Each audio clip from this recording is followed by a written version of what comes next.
Arabia has rolled out a lavish welcome for US President Donald Trump on his first state visit of his second term. The kingdom has announced massive investments totaling $600 billion, ranging from defense to artificial intelligence.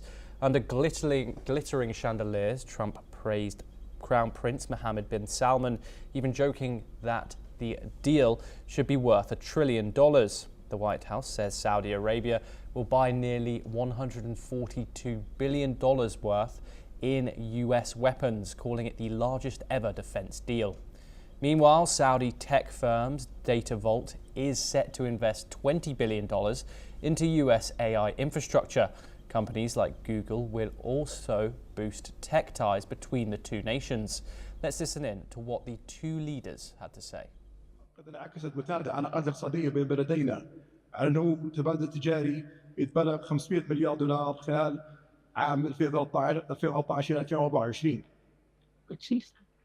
واليوم نأمل على فرص شراكة بحجم $600 مليار، من بين اتفاقيات تزيد على $300 مليار تم الإعلانها خلال هذا المنتدى. It will be a special day in the Middle East with the whole world watching when Saudi Arabia joins us, and you'll be greatly honoring me, and you'll be greatly honoring all of those people that have fought so hard for the Middle East, and I really think it's going to be something special, but you'll do it in your own time, and that's what I want, and that's what you want. In a surprise move, Trump says he's accepting a $400 million Boeing jet 747-8 from Qatar, intended as a temporary Air Force One.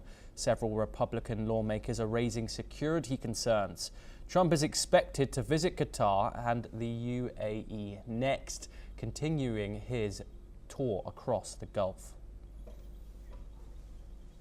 US President Donald Trump on Tuesday called Iran the most destructive force in the Middle East, blaming Tehran for instability across the region and warning that the United States will never allow it to obtain a nuclear weapon. Offering what he described as both a final warning and a potential opening for diplomacy, Trump said Iran has a choice between continuing its chaos and terror or embracing a path towards peace. Trump said he was willing to strike a new deal with the Islamic Republic, but only if its leaders changed course. He also said that if Iran's leadership rejects this olive branch, he will have to inflict massive maximum pressure. Speaking at an investment summit in the Saudi capital, Riyadh, Trump warned that Iran will never have a nuclear weapon and said this offer for a deal won't last forever. Trump also drew a stark contrast between what he called the constructive version of Saudi Arabia and the collapse and suffering he had said that being caused by Iranian leaders. Listen in to what the US president said. I want to make a deal with Iran.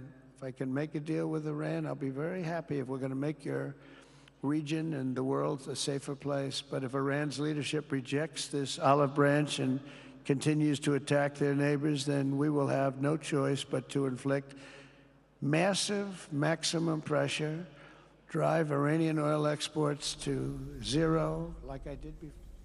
Let's now move over to North America, where Canada has a new government and a new mission.